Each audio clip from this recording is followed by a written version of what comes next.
Análisis en tiempos del coronavirus llega gracias al auspicio de Universidad Tecnológica Empresarial de Guayaquil, UTEC.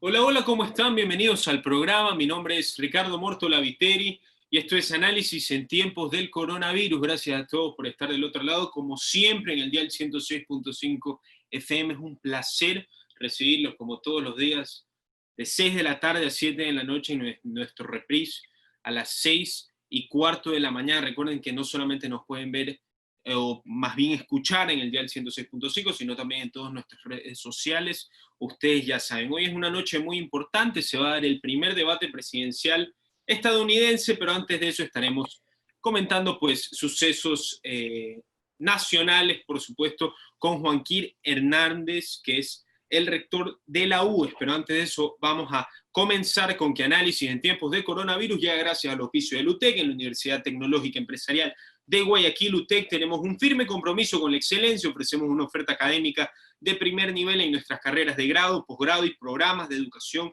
continua. Hemos formado muchos líderes que hoy desde la empresa público-privada y desde el emprendimiento generan desarrollo en el país y en el mundo. Visítanos en www.utec.edu.es.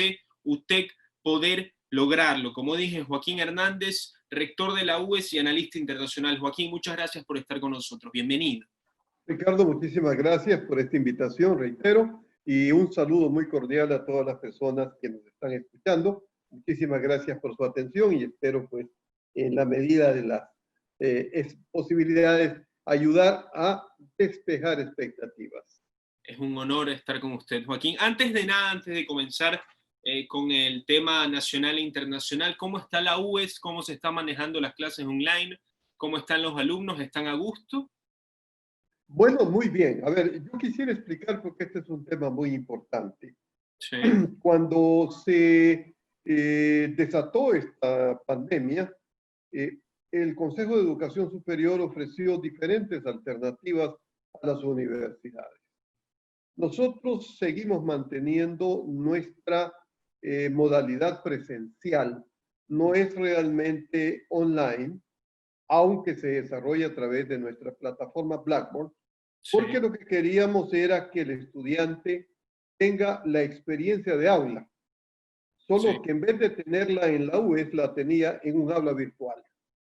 Pero eso significa que los profesores, si tenían el compromiso de trabajar 8 horas de clase, los trabajan. En online es diferente. Ahí el profesor solamente trabaja 2 horas, tiene 2 horas de asistencia y el resto el estudiante lo hace por su cuenta. Aquí no. Aquí es igualito que estuviera en la UES. Estamos trabajando en todas las carreras, con mucha aceptación, con mucho esfuerzo. Algunos estudiantes dicen que es más trabajo que en lo presencial. Y obviamente tenemos contemplados espacios para lo que tiene que ver ya con materias específicas, con laboratorios en las diferentes carreras, que vamos a trabajar en eso. Ya lo hicimos en medicina cuando terminó el periodo anterior. Pero en general tenemos mucha satisfacción, hay un compromiso de los docentes muy alto. Insisto, no es que el estudiante está 8 horas prendido de una laptop oyendo. La Blackboard es una de las plataformas más avanzadas que en este momento se tiene en las universidades de nivel mundial, y múltiples herramientas que hacen que los estudiantes se integren con el profesor. No solamente, pues insisto, sean pacientes, sino que se integren, participan, promuevan y hagan trabajo. Hay alguien de medicina decía, no, la verdad es que estoy trabajando más que cuando estaba presencial.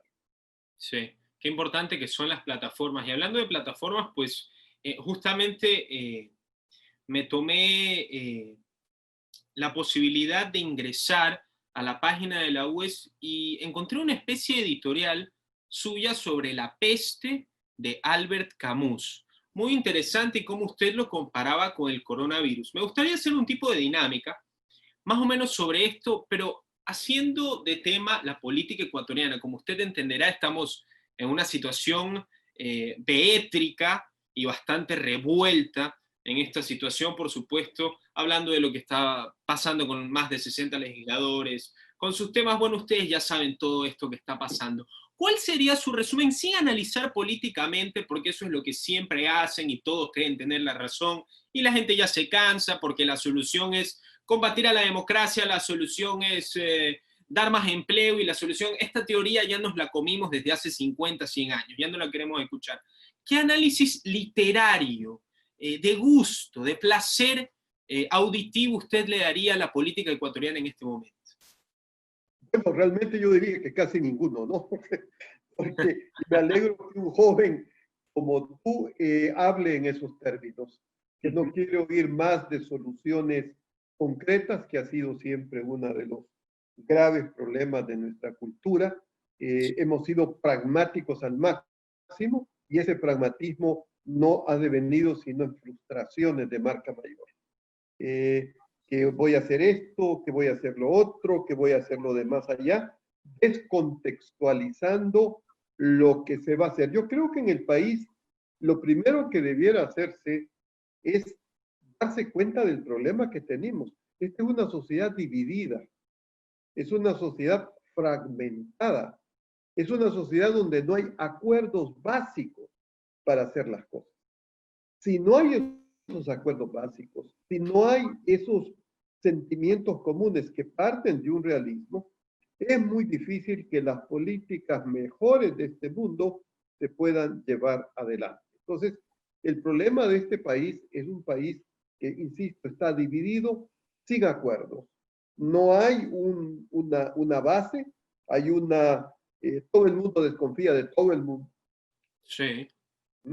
Todo el mundo desconfía de todo el mundo y, por consecuencia, es muy difícil llegar a estos acuerdos que son los fundamentales para cualquier partido. Uno. Dos, efectivamente yo creo que lo que queremos oír son respuestas, pero despojadas de esa retórica que nos ha intoxicado, sobre todo durante los últimos 20 años, ustedes son de esa generación, y lo que queremos oír es cómo van a encarar los problemas. Por ejemplo, yo escucho, la educación es el bien, es el derecho de todos. Vamos a dar educación. Oiga, cuénteme, ¿cómo vamos a dar educación? ¿Cómo vamos a hacer que un Estado ineficiente, improductivo, incapaz de ir a la gente vaya a dar educación? Alegando simplemente derechos, como si estuviéramos en los tiempos de la Constitución de la República, allá por 1830. ¿Cómo vamos a encarar estos problemas? Porque ahí viene el asunto. El Ecuador tiene que entrar en un baño de verdad.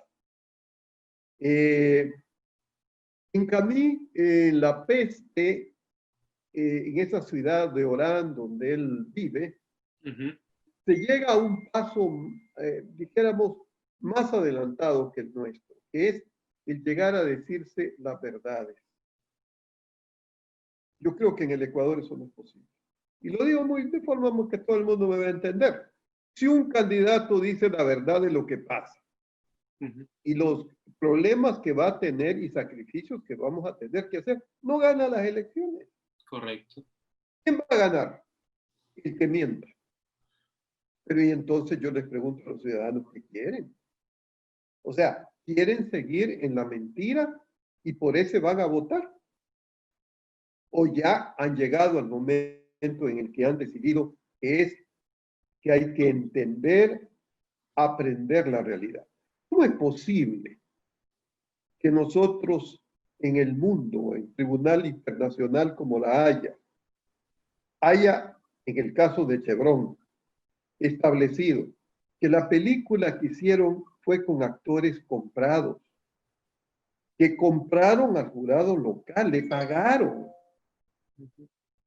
y que por ello Chevron salió a nivel del Ecuador sentenciado, y con estas falsedades fue exhibido como una gloria de la soberanía nacional?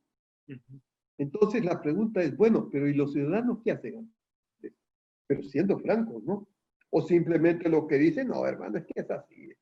Así es la política. Bueno, si esa es la política, no nos quejemos de las tragedias en que estamos. Entonces yo digo, en el caso de Camí, yo creo que en esa ciudad de Orán, que es una ficción, evidentemente, no la ciudad, sino la peste que cae en Orán, Ajá. Hay momentos de franqueza que son preguntarse cuál es el límite de los seres humanos, cuál es la respuesta ante el dolor y ante la muerte, cómo debemos combatir juntos, independientemente de las creencias, una pandemia. Aquí lamentablemente eso no ha habido. Aquí lo que ha habido es un circo. Nos enteramos de que en momentos tan dolorosos en que personas lloraban por sus familiares, resulta que estaban haciendo negocios con las medicinas, estaban haciendo negocios con los envoltorios de cadáveres, estaban haciendo negocios con el dolor. Y resulta que nadie se hace cargo, nadie es responsable. Evidentemente, esa etapa de sinceridad que antes los grandes ascetas, los grandes místicos, decían que la muerte o la cercanía a la muerte lo ponía uno ante la verdad, aquí es simplemente para una comedia. Eso en términos generales.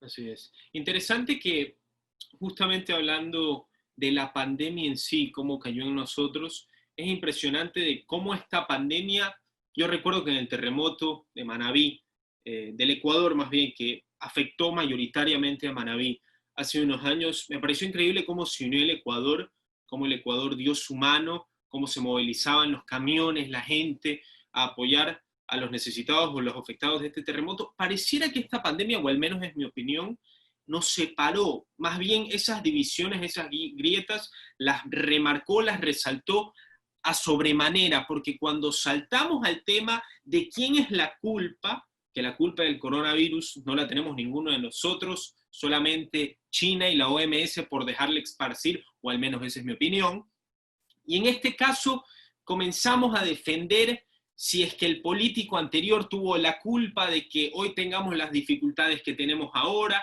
o el pensamiento conformista de decir, bueno, tal vez el de hoy es mejor que el de ayer, entonces vamos a ser felices o vamos a conformarnos con eso, o con los que ya de una están vaticinando cuáles son los que vienen después, pero ya critican a todos los tres que están en las posiciones más importantes. Entonces, ¿qué es lo que realmente queremos? Y excelente pregunta que se hace Joaquín.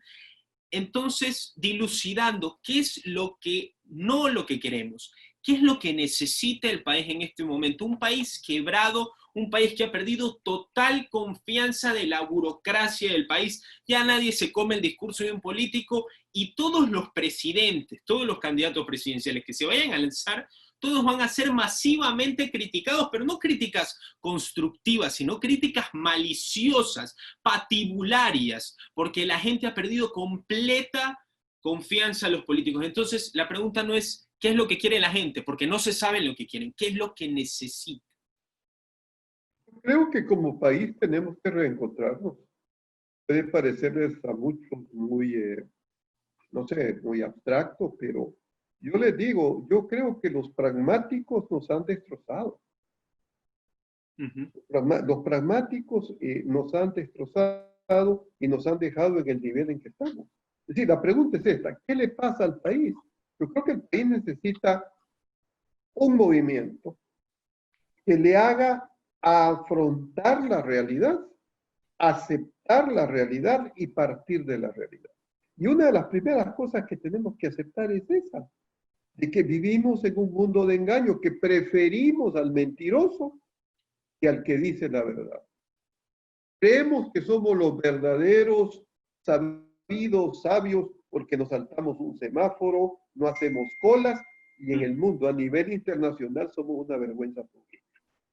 Entonces, los expertos en la sabiduría criolla son unos fracasados a nivel de país, o sea, da vergüenza lo que el país está haciendo. Entonces, esa es la pregunta. ¿Hemos dejado de ser aldeas de pensamiento aldeano?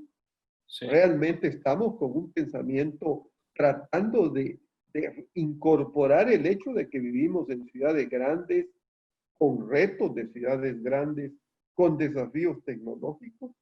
Yo sé que hay gente que sí, pero es aislada. Y el gran caudal tiene que ir por ahí, o sea, tiene que haber una conciencia de la realidad del país, de decir, mire, esto está así y de aquí no vamos. algo así como en 1948, Figueres, eh, después de lo que había sucedido en Costa Rica, se tomó la decisión, y no lo digo por acaso contra nuestra Fuerza Armada, yo la respeto mucho, pero digo, en el caso centroamericano, Figueres abolió al ejército, y en Costa Rica, como todos sabemos, no hay ejército. Pero para eso hubo que hacer un verdadero ejercicio de franqueza de lo que el país necesitaba y no necesitaba. Pero aquí tenemos un Estado inmenso, gastador, poco eficiente, más aún que premia a la no eficiencia, que pone obstáculos a la gente emprendedora, a la gente que quiere hacer. Pero por otro lado vive diciendo que hay que ser emprendedor. Es decir, esta doble verdad en la que nos refugiamos tiene que ser terminante, porque de lo contrario se va a seguir erigiendo el sistema sobre falsedades y podemos volver a tomar o a vivir otro octubre como el del año pasado. O sea, aquí estamos con el problema. O sea, queremos que se suba el IVA, que no se toquen los combustibles, pero de acuerdo, pero se suba el IVA. Por Dios, ¿en qué quedamos? ¿No? Yo prefiero que el IVA se lo reduzca y que paguemos lo que son los combustibles. Que paguemos las cosas como deben ser, ¿no? O sea, mentimos en una cosa y hacemos otra por otra. Pero el problema es cuándo el ecuatoriano se va a dar cuenta de que vive en esta falsedad. Es ahí el gran reto. Y muy interesante que esa comparación que usted hizo al comienzo de que aquí nos creemos que el que es más vivo, el que es más picarón, el que es más entrador, el que es menos desahuevado, es el más bacán de todos, es el más bacán de la gallada. Es el más, es un gallinazo con la mayor cantidad de plumas, pero ahí hablando, y yo en términos futbolísticos, que me gusta mucho el fútbol, cuando se quiere cambiar un tipo de ideología futbolística, o cuando se quiere formar una base de jugadores para el futuro, se comienza desde las menores, desde los infantiles. ¿Cómo se puede cambiar esta base? Y suena una idea muy complicada, muy utópica, por la diferencia de clases sociales, por la diferencia entre unidades públicas o privadas, probablemente no existe lo mismo, pero yo creo que de todos modos se puede empezar. Para hacerle un ejemplo, usted siendo rector de la UES, ¿qué cree usted que la UES implementa o debería implementar que cambiaría este pensamiento o este modus operandi de la juventud o del ecuatoriano promedio que se refleja, o al menos a mi parecer, en lo que es la política ecuatoriana? Nos quejamos de que los políticos somos vivos, pero luego nos pasamos el semáforo, pero luego rebasamos el carro, pero luego nos dan mal el vuelto y nos quedamos callados. Entonces, es bastante hipócrita, ¿no? O copiamos tesis, o nos enojamos, o nos enojamos. Bueno, no sé si se ha visto, por la UES no he visto, pero en otras universidades afuera hay letreros, ¿no? Claro. Preparo tesis, teléfono 098, no sé cuánto, ¿no? O sea, eso es cuestión de caminar ahí, ¿no? Es decir, luego los copy-paste. Pero lo curioso y lo tremendo actual es que el estudiante, en general en el país, se le saca un copy-paste, en vez de aceptarlo y decir, realmente esto es un error, se enoja. Dice, usted no tiene derecho a mí a decirme tal cosa, que es una forma cultural en la que vivimos. Yendo a la pregunta, bueno, yo creo que la educación es uno, no el único, pero es uno de los factores o de las estrategias o de las instituciones más importantes para este cambio, siempre y cuando no caigamos en el error de creer, como les digo yo a mis decanos en la universidad, de que el estudiante que viene del colegio ya viene perfectamente formado y que lo que hay que hacer es embutirle un chorizo de materias técnicas, profesionales y al final darle el título. El estudiante no viene formado. El estudiante recién este rato está haciendo síntesis y este rato tiene que aprender al lado de sus materias profesionales, tiene que aprender, tiene que discutir, tiene que revisar temas de ética, tiene que tener sistemas de pensamiento crítico, tiene que aprender formas de vida. Y eso nosotros se lo tenemos que dar. Por lo menos unas reflexiones básicas. Por ejemplo, pongamos temas clásicos, ¿no? O sea, ayúdeme, por favor, saqué 650 y con 7 pasos. ¿Qué implicación tiene? En vez de rechazarlo al chico o a la chica, la pregunta es, bueno, reflexionemos, sentémonos, a ver, hablemos, a ver, ¿qué significa? ¿No? Esta situación es la que tiene que ser afrontada, y yo creo que en general la educación ha pasado de largo porque, y aquí viene el otro fenómeno social, cultural, que no es solo del Ecuador, asistimos al fenómeno de la muerte del padre, es decir, del padre simbólico. Entonces, los maestros tienen miedo de corregir. Yo sé que todavía hay maestros, lamentablemente, autoritarios, irrespetuosos, pero ya la onda en general es el cuestionamiento del maestro. Y ahí contribuye el padre de familia. El padre de familia es el primero que viene a cuestionar al profesor. Usted no le puede poner esto a mi hijo. Usted no puede hacer esta cosa. O igual que ese tristemente célebre video de esa abogada que decía, ustedes no saben con quién se meten. ¿No? O sea, la sociedad aldeana en su mejor nivel, ¿no? El pueblo de hace siglo XIX diciendo, usted no sabe con quién se mete. Pero nos jactamos que estamos en el siglo XX. Entonces, a eso voy. Y la familia ha sido un coadyuvante, lamentablemente, que no ha apoyado siempre, insisto, no estoy generalizando, muchos padres de familia no apoyan en la educación y en la formación. Y la educación en los colegios, en las universidades, tiene que ser no solamente de contenidos técnicos, despojados de su realidad y de su inserción en un mundo concreto. Así es. Ya discutiremos en otra entrevista el tema de los padres de familia, que me parece vital, pero lamentablemente tenemos que irnos ahora al tema importante del día, por así decirlo, que es el debate presidencial estadounidense. Mucha gente seguramente va a decir, de no va a hablar este muchacho de las elecciones de Estados Unidos, a mí no me importa. Yo creo que debería importarle más de lo que usted cree, porque si es que usted cree que el que gane en las elecciones estadounidenses no tiene una influencia ínfima u colateral en las políticas de los países latinoamericanos, déjeme decirle que usted pues realmente no está entendiendo bien la cosa. Las influencias estadounidenses, al ser el país más poderoso y más rico del mundo, créame que tiene bastante influencia. ¿Cómo se lleva a cabo las elecciones americanas? Es la pregunta del millón. No los voy a enredar mucho para comenzar a hablar con Joaquín sobre esto. No es el que más votos tiene el que gana, no.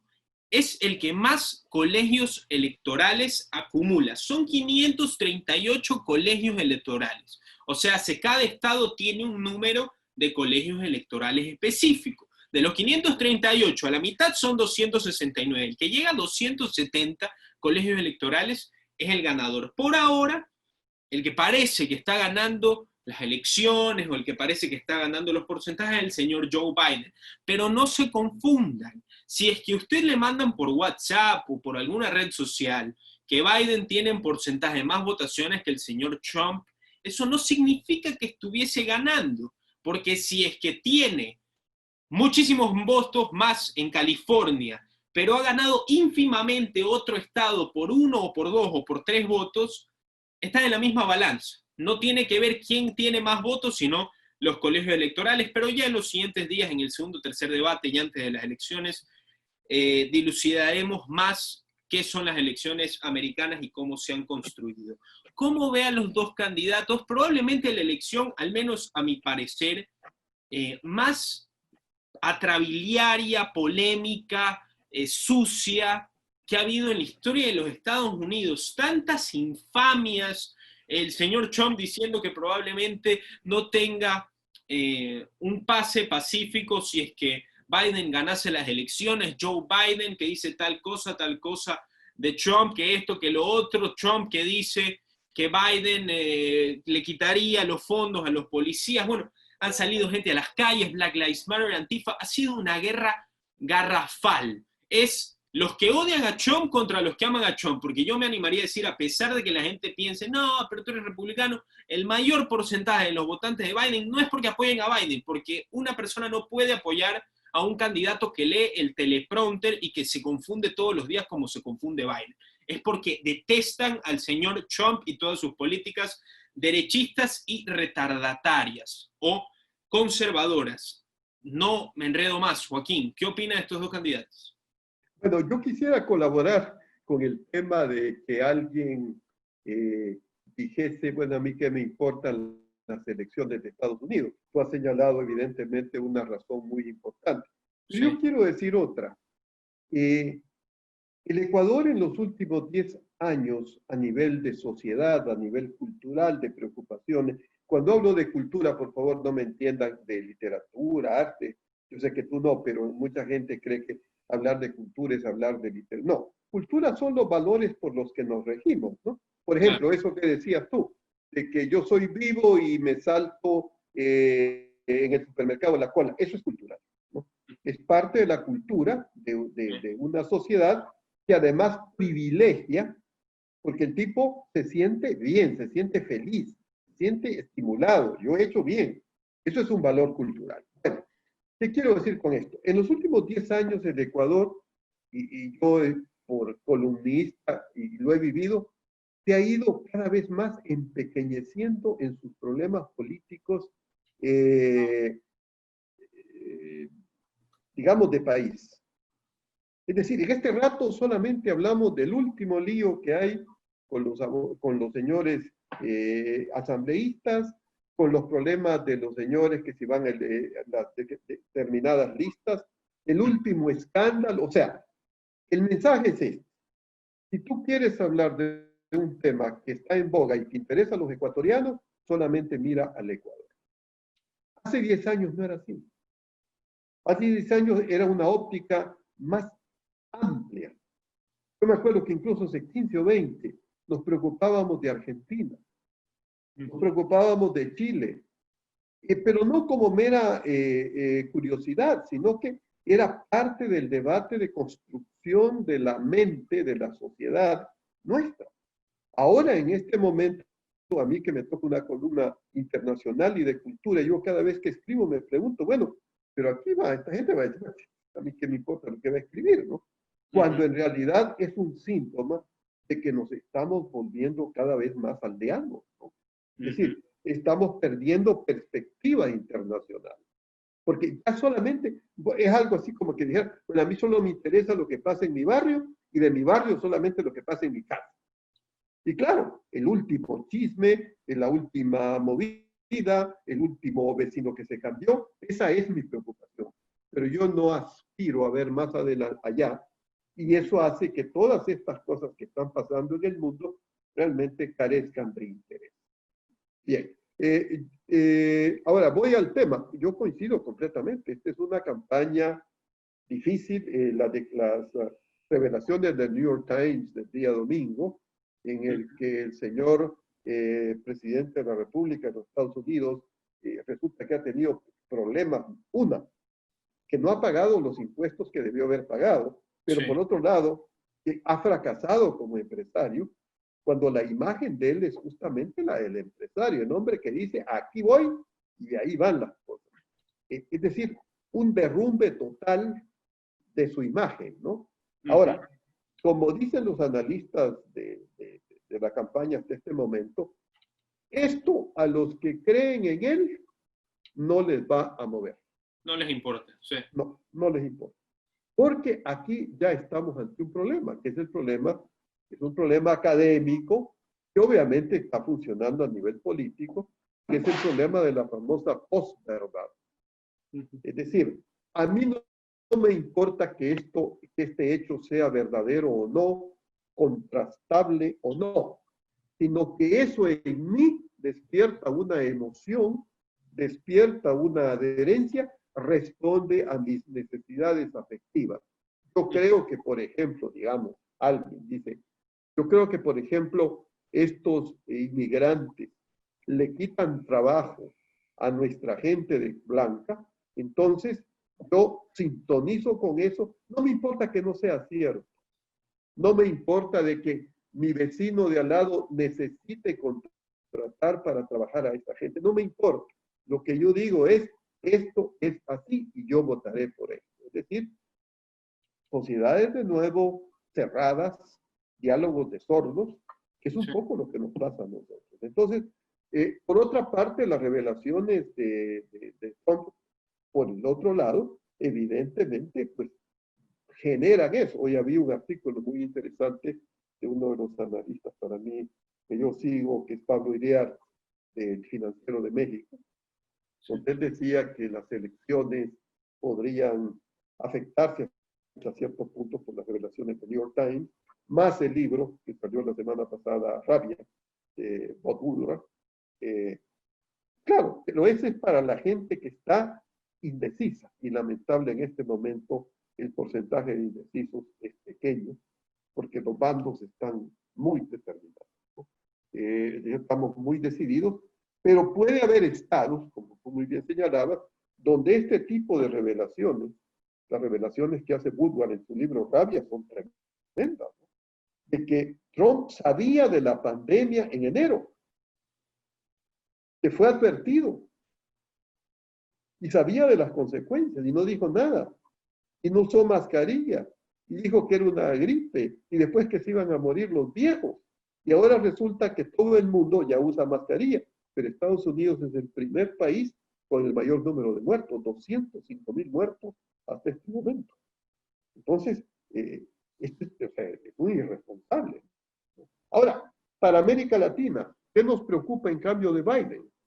Que siga la misma línea indecisa de Obama. Y me refiero a dos temas centrales. El tema de Venezuela. Sí. El tema de Venezuela fue funesto.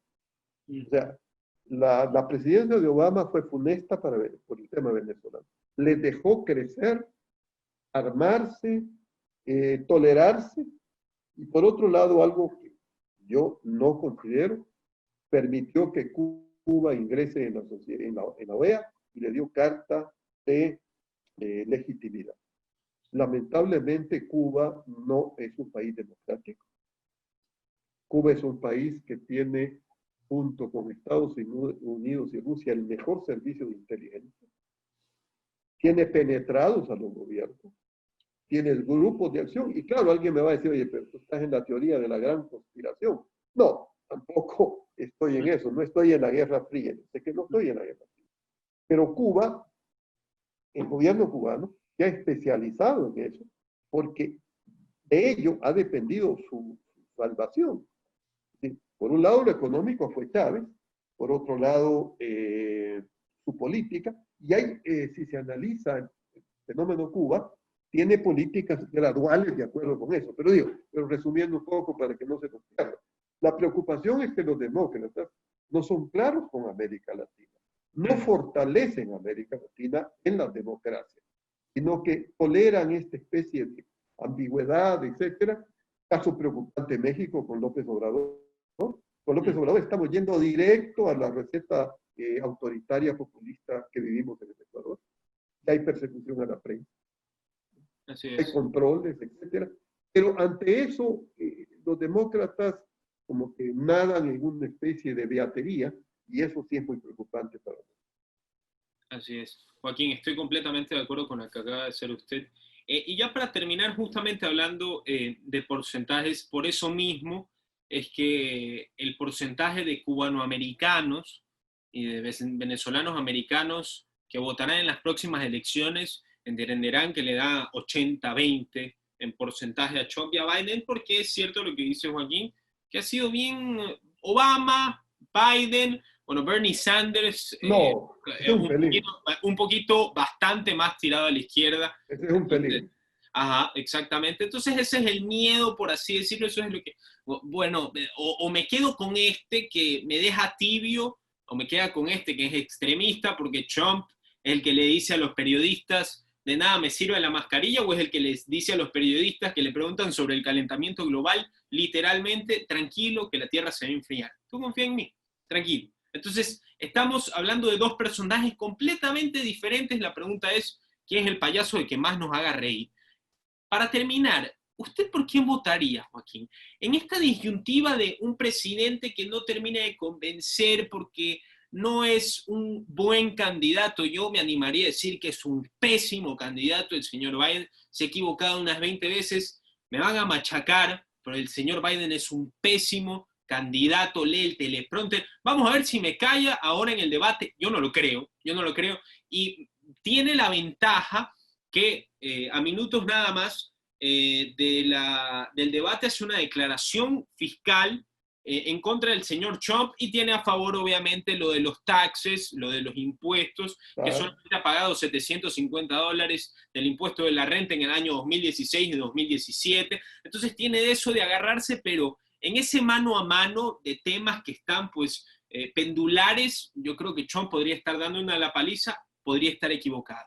Y Trump, como dije, haciendo la comparación de Biden, un hombre que tiene exabruptos totales, que es un megalómano incontrolable, que cree o que dice que la vacuna va a salir en 2 o 3 semanas y que en los anuncios de televisión dice que si es que Biden gana, Estados Unidos se va a hacer como Cuba y como Venezuela, que eso yo tampoco creo. Yo creo que eso es una falacia. ¿Por quién votarías, Joaquín? Bueno, pues la verdad es que quisiera, francamente, analizar precisamente por eso hay 3 debates, para escuchar más. Porque no, es que me preocupan las dos posiciones, porque tampoco Trump es la seguridad que tenemos. ¿Qué pasa con él? Un día ya parece que está a punto de entrar en guerra con Corea del Norte. Sí. Y a la semana siguiente están saludándose, mandándose mensajes y todas las cosas. El tema de Rusia, de Putin, es bien oscuro, ¿no? ¿Cuál es la presencia rusa? ¿Qué pasó no solo en las elecciones anteriores, sino toda la influencia rusa que quiere hacerse en la destrucción de la Europa actual? Porque Rusia definitivamente lo que está haciendo es destruyendo a la Europa actual. Y si no, ese problema de los catalanes en España es un buen ejemplo de lo que está sucediendo. Claro, entendamos las cosas, y esto es parte de la formación. Siempre una conspiración externa tiene que partir de un problema interno. No es que de la nada fabrica un problema, no. Hay un problema interno. Por ejemplo, el problema de Cataluña es un problema de España. Perfecto.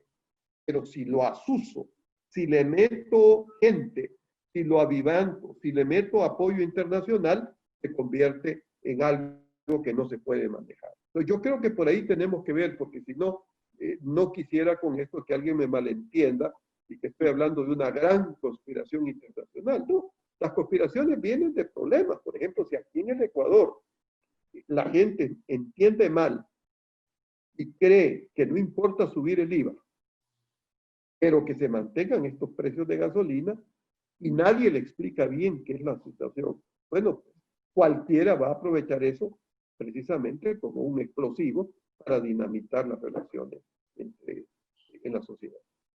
Así es. Joaquín, bueno, entonces esperaremos a que pasen los 3 debates y el día siguiente de los 3 debates lo vamos a invitar para que me conteste la pregunta. Perfecto, Ricardo. No, antes creo. Yo creo que antes. Muchísimas gracias, Joaquín, por la entrevista. Ha sido un placer. Gracias también por esta oportunidad. Un saludo a todas las personas y todo el apoyo. Me parece excelente, Ricardo. Todo el apoyo y con mucho gusto cuando ustedes quieran. El gusto es mío, Joaquín. Un abrazo. Hasta luego. Análisis en tiempos del coronavirus llegó gracias al auspicio de Universidad Tecnológica Empresarial de Guayaquil, UTEC.